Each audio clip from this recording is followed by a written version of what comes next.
Yo no vengo de un hogar cristiano. Mis padres técnicamente, según la sociología, eran cristianos, pero no creían nada. Y yo vengo de una familia, siempre me pasa esto, vengo de una familia muy secular, como muchos de los chicos en los Estados Unidos e incluso hoy en día en Europa. Yo no sabía que la Pascua tenía que ver con la resurrección de Jesús. Yo pensaba que era el conejito. Y no me gustaba la Pascua porque he comido de todo.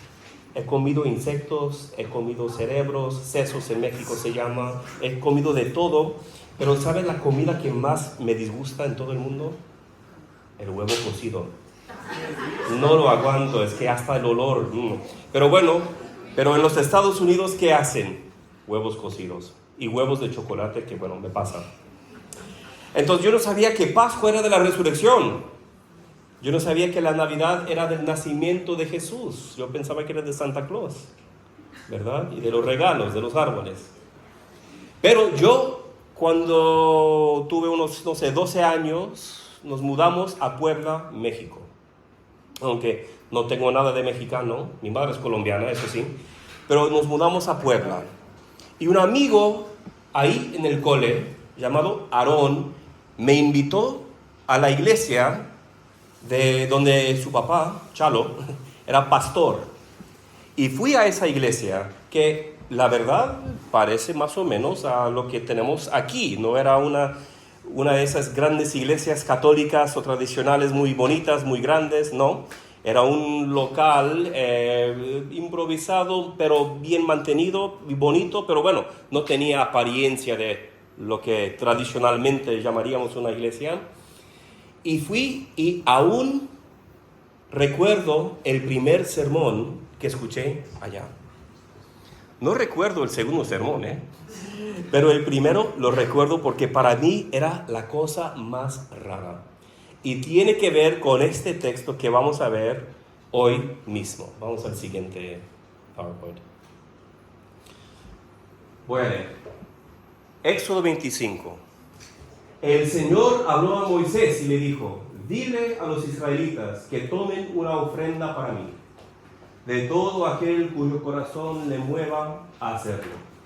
Ustedes tomarán mi ofrenda, y esta es la ofrenda que tomarán de ellos: oro, plata, bronce, tela azul, púrpura y escarlata, lino fino y pelo de cabra, pieles de carnero teñidas de rojo, pieles de marsopa y madera de acacia, aceite para el alumbrado, especias para el aceite de la unción y para el incienso aromático, piedras de ónice y piedras de engaste para el efod y para el pectoral. Que me hagan un santuario para que yo habite entre ellos. Conforme a todo lo que te voy a mostrar, conforme al diseño del tabernáculo y al diseño de todo su mobiliario, así ustedes lo harán.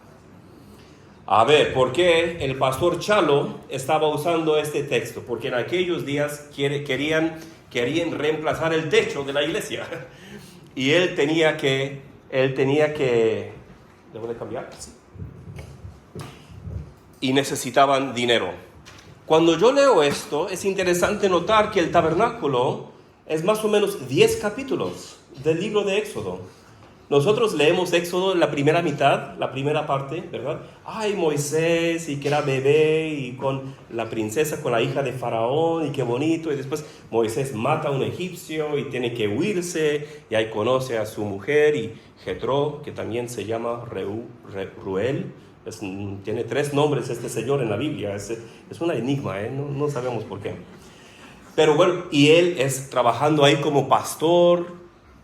Una tarde ve un fuego ahí sobre Sinaí, que también se llama Horeb, y él sube, y ahí el Señor le dice: tú irás para salvar a mi pueblo. Y después Moisés le da 5 razones por qué esto no es buena idea, Señor. Y después finalmente el Señor se enfada con Moisés, y Moisés dice: bueno, lo haré. Entonces, después de eso, tenemos lo que son las 10 plagas, ¿verdad? Y solemos pensar que con eso termina el libro de Éxodo. Pero la verdad es que hay un montón más, hay mucho más. Y aquí Moisés ha recibido un diseño que más o menos aquí tenemos una idea de lo que sería el tabernáculo.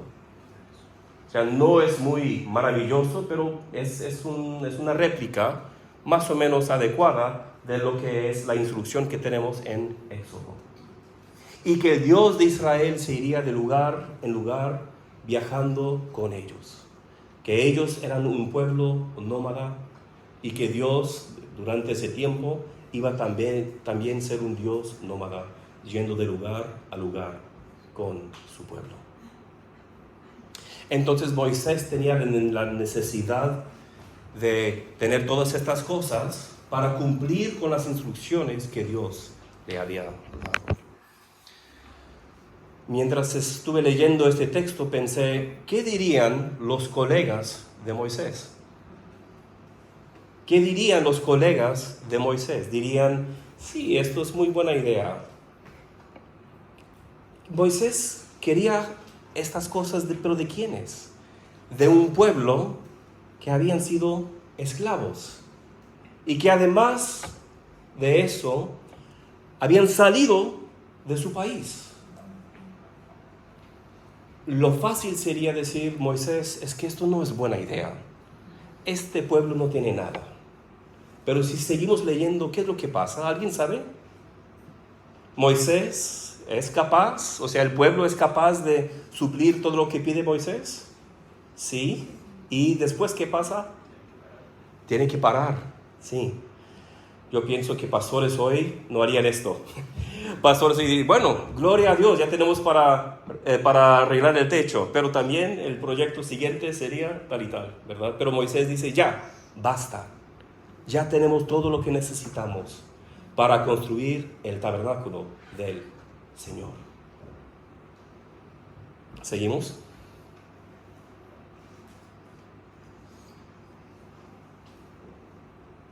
Entonces, en Éxodo veremos una generosidad abundante.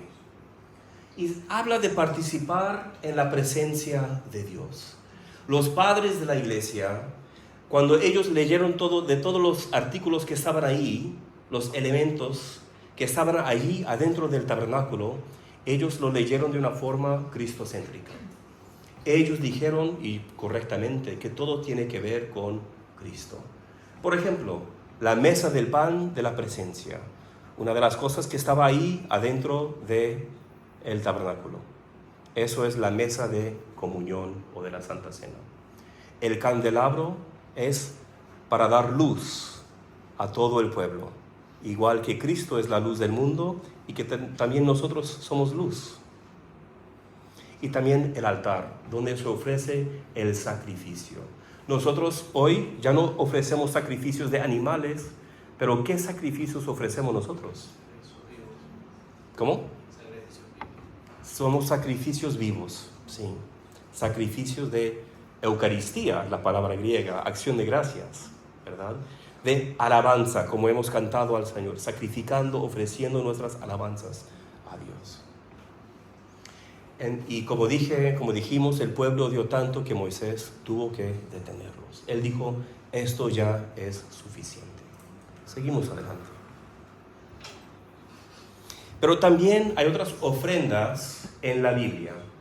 Tenemos lo que es la ofrenda de tiempo y de habilidades. Y aquí seguimos en Éxodo.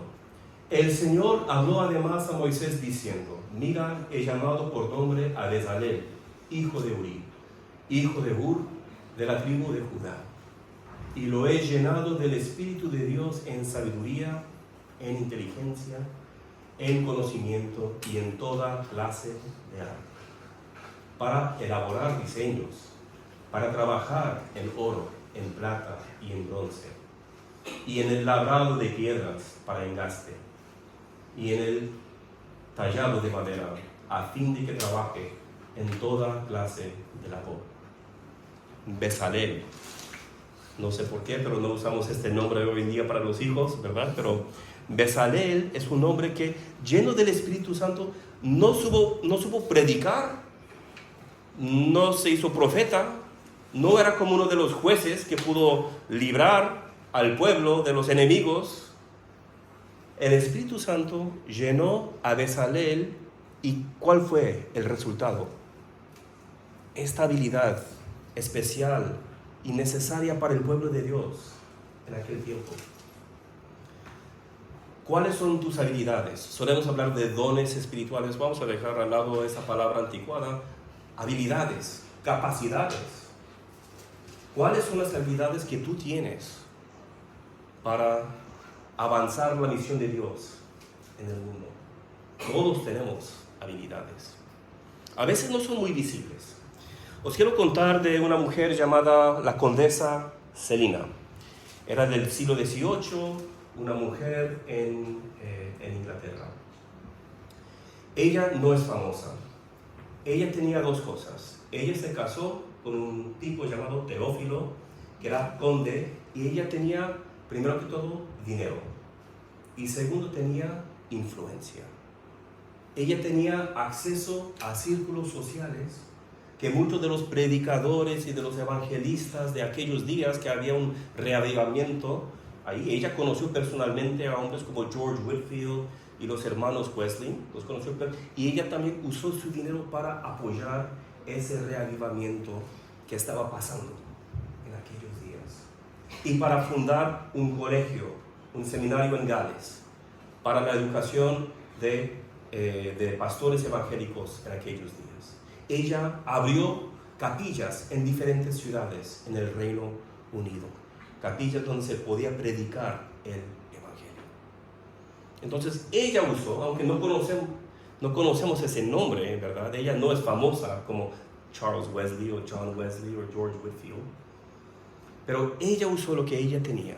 Primero que todo, su dinero, sí, pero también su acceso social, para cambiar de una forma profunda lo que era el mundo y para avanzar la misión de Dios en el mundo. La condesa Selina era su nombre. Ella falleció en el año 1791.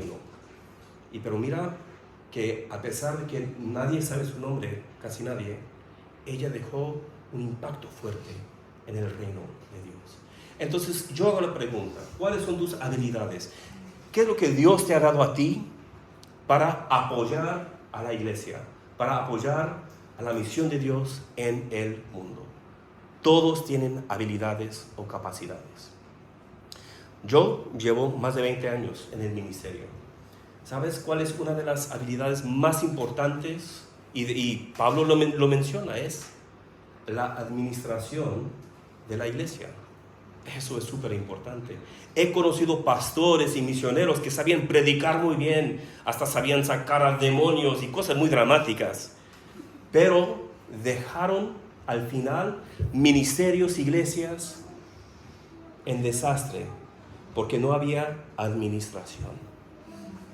Bueno, pues seguimos adelante.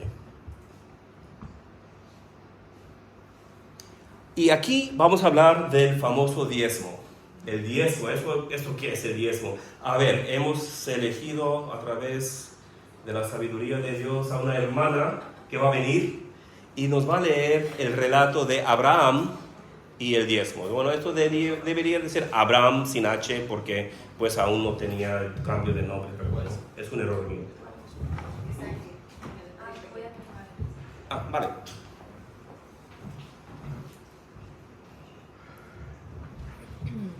Pues vamos a leer Génesis 14, del 17 al 24. Y dice: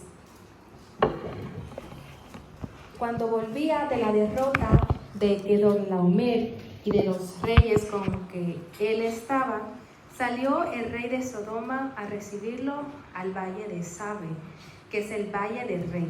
Entonces Melquisedec, rey de Salem y sacerdote del Dios Altísimo, sacó pan y vino y le bendijo diciendo: Bendito sea Abraham del Dios Altísimo, creador de los cielos y de la tierra, y bendito sea el Dios Altísimo que entregó tus enemigos en tu mano, y le dio a Abraham los diezmos de todo.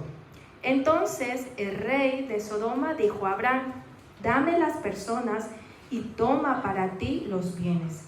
Y respondió Abraham al rey de Sodoma: he alzado mi mano a Jehová, Dios altísimo, creador de los cielos y de la tierra, que desde un hilo hasta una correa de calzado, nada tomaré de todo lo que es tuyo, para que no digas: yo enriquecí a Abraham, excepto solamente lo que comieron los jóvenes y la parte de los varones que fueron conmigo, Anel, Escol y Mamre, los cuales tomarán su parte. Gracias, hermana. Bueno, pues, ¿qué tenemos aquí? El diezmo, 10%. Primero que todo, hay que notar que el diezmo no es parte de la ley. Esto no es de la ley judía o la ley de los hebreos. Esto es algo que al parecer es como el holocausto, ofrecer un animal completamente sacrificado y después se quema a Dios. O sea, eso es antes del pueblo hebreo, antes de los israelitas. Entonces estamos hablando de algo muy, muy temprano en la historia de lo que es el ser humano. El diezmo no es una regla, pero podemos tomar el diezmo como una recomendación. Es lo que yo estoy sugiriendo aquí. ¿Okay? Es una sugerencia, tomar el 10% de los ingresos y usar eso para la bendición de la iglesia. Ahora, tiene que ser voluntario. Dar el diezmo de mala gana no funciona, no está bien y Dios no lo desea. Entonces es una recomendación, ¿vale? Y lo tomamos aquí precisamente de Abraham. Y nos habla de la prioridad de Dios. Y aquí tenemos a Abraham ofreciendo su diezmo, y aquí el gran rey sacerdote, que en aquellos días era muy común en las ciudades-estados, que era lo común en la era de bronce en aquellos días, y que era rey y también sacerdote a la vez. Esto era algo muy común. Y lo ofrece ahí a El Elión, que es el Dios más alto, que es uno de los títulos curiosos que encontramos en la Torá, uno de los títulos de Dios. ¿Seguimos adelante? Y ahora también hay que reconocer que hay estaciones, hay temporadas en la vida. Por ejemplo, yo aquí en Madrid durante 5 o 6 años era un pastor en una iglesia, el pastor asistente en una iglesia. Eso era el tiempo para aquello. Pero después ese tiempo terminó y dije, bueno, ya es hora de hacer otras cosas. Y aunque me encanta visitar a una iglesia de vez en cuando para predicar o para enseñar, no estoy sirviendo como pastor de una iglesia actualmente, que está bien, porque ha habido un cambio de temporadas, un cambio de estaciones. Ahora vamos a leer uno de mis textos favoritos en toda la Biblia, que es Eclesiastés 3. Es un texto que todos conocéis seguramente, pero lo vamos a leer porque nos habla de este ritmo en la vida. Hay tiempos de cambio, hay tiempos de estabilidad, pero todo está bajo la mano de Dios. Eclesiastés 3, 1 al 8.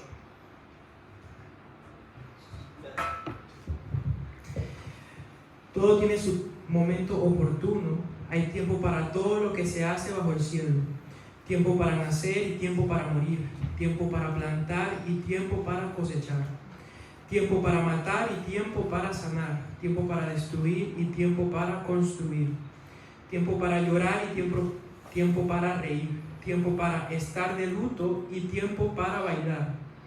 Tiempo para esparcir piedras y tiempo para recogerlas. Tiempo para abrazarse y tiempo para apartarse. Tiempo para buscar y tiempo para perder. Tiempo para guardar y tiempo para desechar. Tiempo para rasgar y tiempo para coser. Tiempo para callar y tiempo para hablar. Tiempo para amar y tiempo para odiar. Tiempo para la guerra y tiempo para la paz. Amén.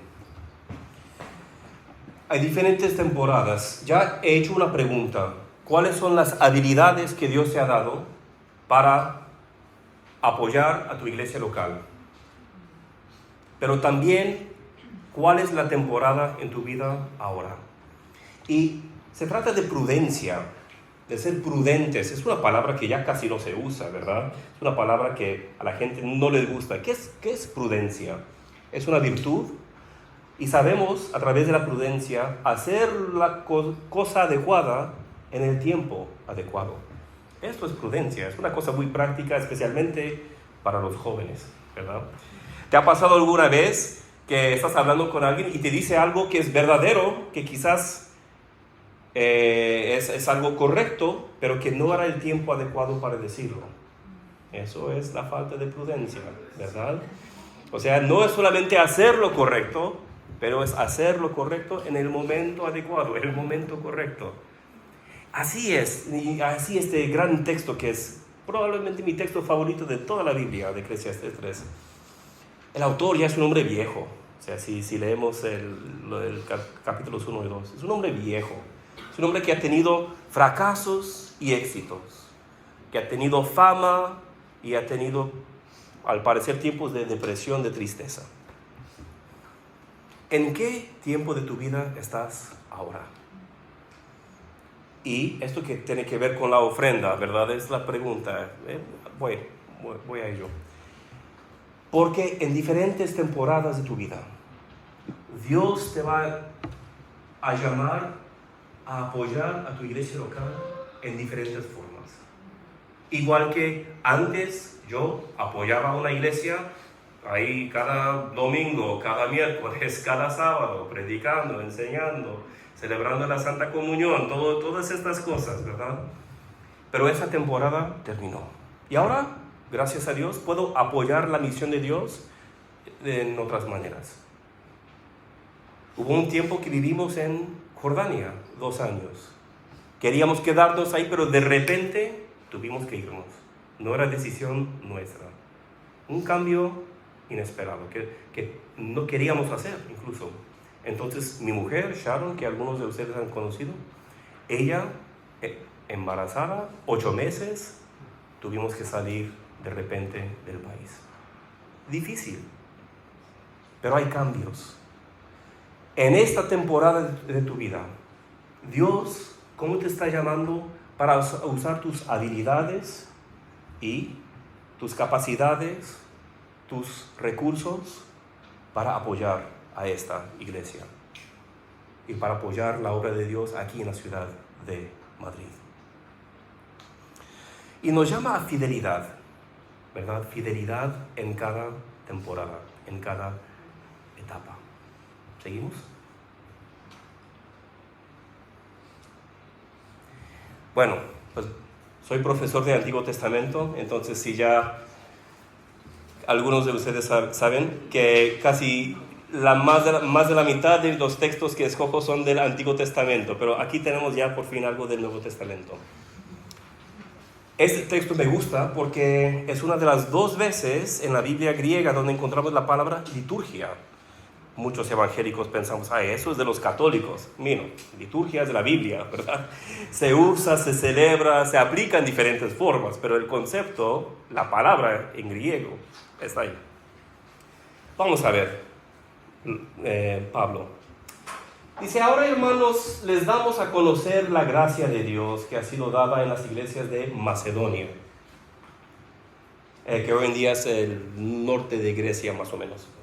Pues en medio de una gran prueba de aflicción, abundó su gozo y su profunda pobreza sobreabundó en la riqueza de su liberalidad. Estamos hablando, Pablo está diciendo, es un pueblo pobre. Igual que los hebreos, ¿verdad? Pensaríamos que unos hebreos esclavos acaban de salir de su tierra, no tendrían nada, ¿verdad? Pero Pablo, hay un paralelo aquí interesante. Porque yo testifico que según sus posibilidades y aún más allá de sus posibilidades, dieron de su propia voluntad, suplicándonos con muchos ruegos el privilegio de participar en el sostenimiento de los santos. Aquí, en este tiempo, estamos hablando de la década de los 40, o sea, la iglesia, la fe cristiana tenía unos, 10, 15 años, o sea, era un adolescente. Es una época muy difícil a veces, ¿verdad? Pero bueno, y había hambruna en la ciudad de Jerusalén, que es la ciudad donde nació la fe cristiana. Hasta hoy en día, si vas a Jerusalén, ves en las murallas de las familias lo que es la cruz de Jerusalén, que es una cruz de San Jorge con 4 cruces, porque ellos dicen que de ahí, de Jerusalén, salió el Evangelio a las 4 esquinas, las 4 direcciones del mundo. Y mi mujer tiene su cruz de Jerusalén. Pero bueno, entonces estos hermanos macedonios que nunca habían conocido a los cristianos de Jerusalén, Pablo sí, porque viajaba mucho, ¿verdad? Ellos dijeron, queremos apoyar a nuestros hermanos que están allá. Y aunque eran pobres, ellos lo consideraron un privilegio. Otra vez, un paralelo con Éxodo. La gente decía, bueno, pues es que realmente no quiero dar oro para eso del tabernáculo, pero bueno, tengo que hacerlo. No. Era un privilegio para ellos. Un privilegio para ellos. Entonces vemos, si estamos hablando de los hebreos saliendo de Egipto, o si estamos hablando de la iglesia, que es jovencita en aquellos días, pues tenemos el mismo principio, tenemos el mismo concepto, tenemos la misma teología, la misma espiritualidad, la misma ética. Y dice, y esto no como lo habíamos esperado, sino que primeramente se dieron a sí mismos al Señor, y luego a nosotros por la voluntad de Dios. En consecuencia rogamos a Tito, que como él ya había comenzado antes, así también llevara a cabo en ustedes esta obra de gracia. O sea, pidiendo a los hermanos en Corintios lo que es algo para apoyar y ayudar a los hermanos de Jerusalén que estaban en su tiempo de hambruna. ¿Seguimos? Y entonces, aquí es el versículo que más usamos, ¿verdad? Dice, que cada uno dé como propuso en su corazón, no de mala gana ni por obligación, porque Dios ama al que da con alegría.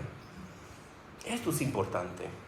Yo una vez al mes tengo ahí mi hoja de Excel que tiene los ingresos de la familia Miller y también los diezmos, ¿verdad? Y yo cada vez que veo que estamos dando por lo menos 10% del ingreso, me da gusto. Otra vez es una recomendación, no estamos hablando de una ley, una regla, ¿verdad? Me da gusto. Y me da gusto a veces te decir, bueno, ya tenemos otros 100 euros. ¿Qué podemos hacer con 100 euros? Y hablo con Sharon, ¿hay alguna misión, alguna emergencia? Porque a veces es simplemente para sostener y mantener la iglesia local. O sea, pagar la luz, pagar el agua, todo esto cuesta, sabemos, ¿verdad? Pero a veces hay emergencias. Hay un terremoto en alguna ciudad. Y es como lo que pasa con Pablo, ¿verdad? Hay una hambruna en Jerusalén. Los hermanos allá necesitan ayuda. Bueno, eso es otra vez prudencia, ¿verdad? Es tener un equilibrio entre desastres, que especialmente hoy en día sabemos de los desastres que están pasando en todo el mundo, pero también tenemos la necesidad de apoyar la iglesia local. Es una cosa de, otra vez, sabiduría, prudencia y escuchar la voz de Dios. Y de dar con alegría, no por obligación. También me gusta otra cosa que menciona Pablo aquí, que es de rendir cuentas. Tenemos una palabra muy bonita en inglés. Es una palabra en inglés, ¿alguien sabe? Accountability, ¿verdad? Pero en castellano tenemos 2 palabras. Rendir cuentas. Esto es importante para la iglesia también, para toda iglesia, para todo ministerio, que tú puedas decir al final del año en qué hemos gastado dinero. En qué hemos gastado dinero. Y el liderazgo de la iglesia debe de poder rendir cuentas. Yo hablé con mi hijo, que está asistiendo a otra iglesia, y le gusta, le está yendo bien ahí, él está ayudando con el ministerio. Y le pregunté, porque estaba preparando este sermón, y le pregunté, ¿tú estás diezmando o contribuyendo a los fondos de la iglesia? Y él dijo, no, porque tiene una reputación muy mala de no rendir cuentas. Y dije, bueno, pues eso es un punto bueno, ¿verdad? Entonces, si tú no puedes preguntar al liderazgo de una iglesia pequeñita o un ministerio gigantesco, ¿en qué has gastado el dinero? Pues eso es un problema. Y Pablo estaba dispuesto a hacerlo. Él decía, mira, yo estoy aquí, Tito está allá, y él explicaba en qué habían gastado el dinero. Entonces eso es rendir cuentas, es algo importante y cada iglesia debe de poder hacerlo. ¿Seguimos? Y apoyar a la iglesia local. Ciertamente, a veces hay desastres naturales muy grandes y es bueno apoyar a los cristianos que estén lejos cuando ocurre algo así, como hicieron los corintios, los macedonios, con los hermanos y las hermanas en Jerusalén. Pero aquí tenemos como la otra cara de la moneda, donde Pablo está escribiendo a su discípulo Timoteo, dice, los ancianos, presbíteros, pastores, hay muchas palabras, que gobiernan bien sean considerados dignos de doble honor, principalmente los que trabajan en la predicación y en la enseñanza. Porque la Escritura dice, no pondrás bozal al buey cuando trilla, y el obrero es digno de su salario. Una interpretación muy rara, ¿verdad?, de una regla de agricultura de la Torá para aplicarlo a la vida financiera de la iglesia local. Pero bueno, Pablo es un hombre muy tenaz en cuanto a su teología y su aplicación rabínica. Pero bueno, y aquí, ¿qué animales tenemos? Eso, muy bien, muy bien. Y tienen un yugo igual. Esto nos hace pensar en qué texto del yugo. Eso, Mateo 11, sí, aquí tienen un yugo igual, ¿verdad? O sea, porque son más o menos del mismo tamaño, son de la misma raza, de la misma edad, ¿verdad? Entonces sí, ciertamente hay desastres, hay terremotos, hay tornados, ¿sí? Se llaman tornados, huracanes, hay un montón de cosas que ocurren en todo el mundo, ¿verdad? Siempre habrán necesidades, pero también siempre hay que apoyar de alguna forma u otra la iglesia local. Y me gusta mucho ser alguien que viene como predicador que está visitando, porque os voy a compartir un secreto de pastores. A ningún pastor le gusta predicar, de apoyar a la iglesia local de una forma financiera. Y hay temporadas, lo sabemos también. Hay una temporada cuando tienes un ingreso, como lo tuvo Abraham. Eso no era parte de su ingreso normal, ¿verdad? De salir y saquear a diferentes ciudades. Ojalá, imagino que nadie de ustedes está haciendo esto en estos días. Han cambiado la cultura bastante, pero bueno. El caso de él tenía un ingreso especial. Bueno, entonces él fue para dar un regalo, una ofrenda especial. Y hay algunas personas autónomas que en España, que Dios te bendiga, hermano, porque es bastante difícil, ¿verdad? Sí. Y a veces tienes un trabajo y tienes un ingreso muy fuerte, muy bueno. Amén. A veces puede pasar un mes, poco ingreso. Hay temporadas, hay estaciones. Dios lo sabe, no te preocupes por eso. Pero si puedes apoyar a la iglesia local de alguna forma con tu dinero, con tus habilidades, con tu tiempo, con tu oración, con tu influencia, como lo hizo la condesa Celina, ¿verdad? Con su influencia, como lo hizo la emperatriz Helena, la madre de Constantino, con su influencia, ¿verdad? Como lo hizo Nicodemo, como lo hizo José de Arimatea. O sea, eso de tener influencia es un recurso, se llama recurso social en vez de recurso de dinero. Lana, pasta, plata. Qué interesante que cada cultura tiene tantas maneras de hablar de eso, no sé. Pero bueno, aquí el equilibrio, ¿verdad? Ciertamente hay desastres, hay problemas en el mundo, pero también hay que apoyar a la iglesia local. Los ancianos, los presbíteros, los pastores, los líderes de la iglesia tienen que tener su ingreso. Pues yo viví en el Medio Oriente 7-8 años. Y durante el tiempo allá estaba en un país que era como 2% cristiano. Y cuando digo 2%, todos, ortodoxos, católicos, protestantes, todos, 2%. Y había una comunidad evangélica ahí, de una denominación que no voy a nombrar. Y durante muchas décadas, los pastores recibían su sueldo de una misión extranjera. Y ellos decían, bueno, es que nosotros somos pobres. los cristianos locales, los cristianos árabes, que somos pobres, no tenemos para pagar el sueldo el salario del pastor.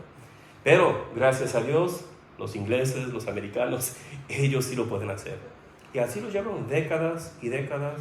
No eran iglesias nuevas, eran iglesias que algunas de ellas, 50 años, 70 años, eran iglesias donde la mayoría de los fieles era gente bien educada, porque lo que hacemos los cristianos no es jihad, lo que hacemos es soler llegar a un lugar y fundar colegios y escuelas y cosas así, ¿verdad?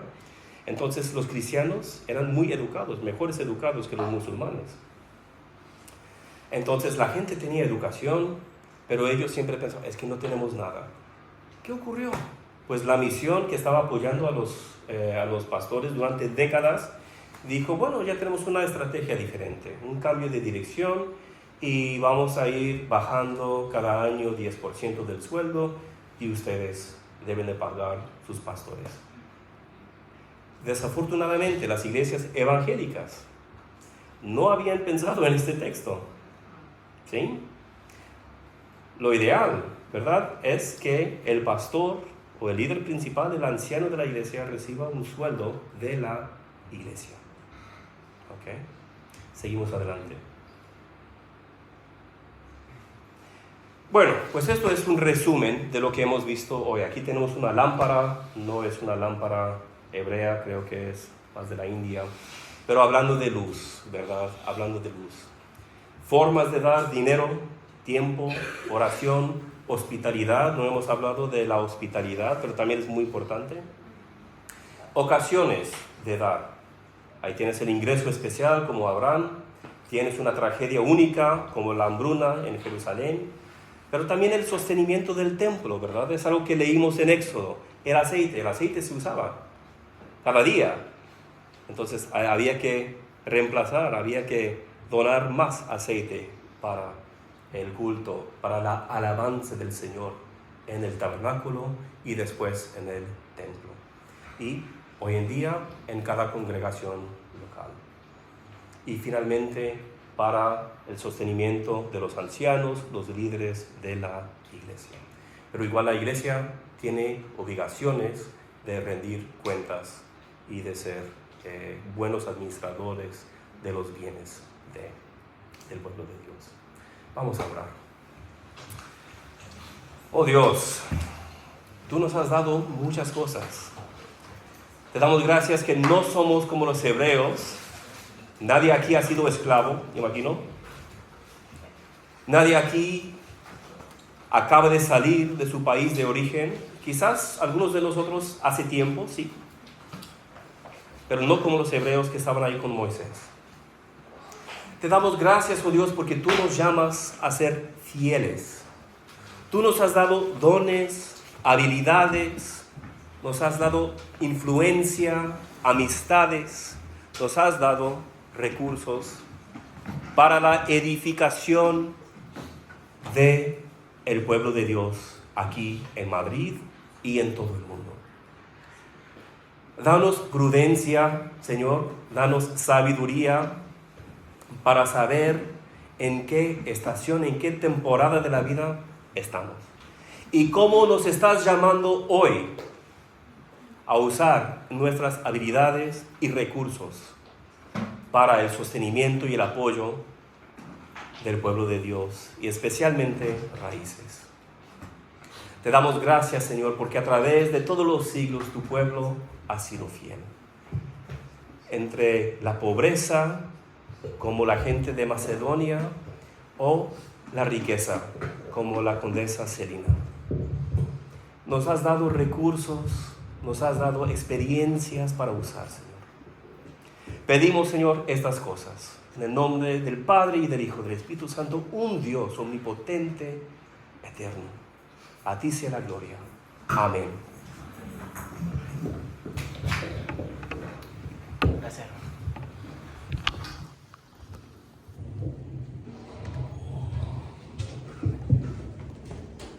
Damos gracias al Señor por este tiempo.